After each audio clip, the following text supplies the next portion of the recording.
Hello friends, welcome to Niranjan கவிதைகள். இன்றைக்கி டிஃப்ரெண்ட்டான முறையில் ஒரு லெமன் சாதம் சேர்த்து அப்படின்னு பார்க்கலாம். இப்போ கடாயை வச்சாச்சு. எண்ணெய் ஊற்றுறோம், வனஸ்பதி ஆயில் ஊற்றுறேன்.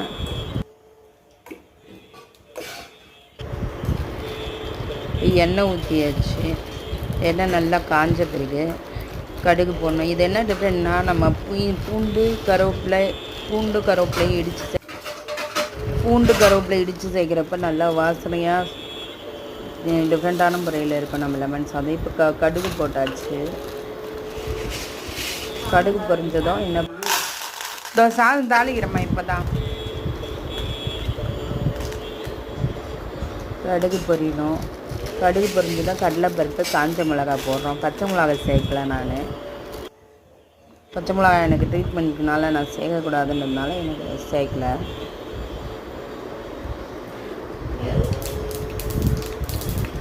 இன்றைக்கி அன்னதானத்துக்கான லெமன் சாதம்.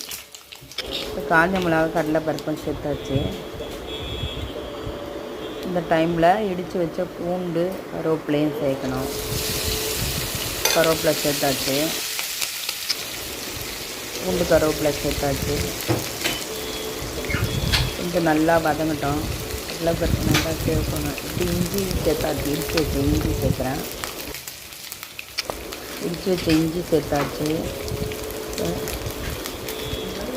நல்லா செவக்க வறுக்கணும் கடலைப்பருப்பை.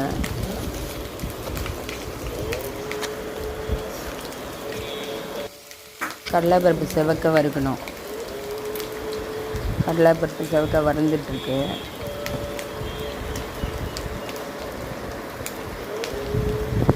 இந்த மாதிரி பூண்டு இஞ்சி இடித்து சேர்க்குறப்ப கொஞ்சம் டேஸ்ட்டு டிஃப்ரெண்ட்டாக இருக்கும்.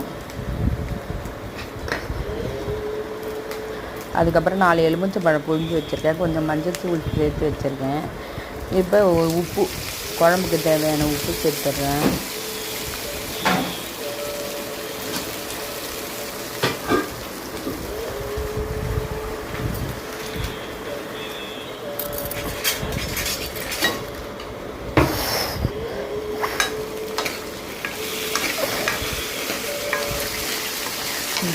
இப்போ கடலைப்பருப்பு செவக்க வறுந்துடுச்சு.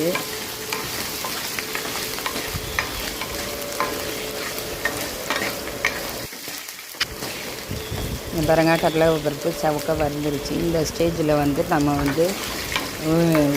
புழிஞ்சு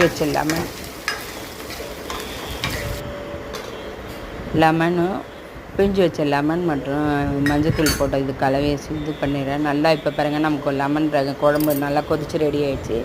சாப்பாடும்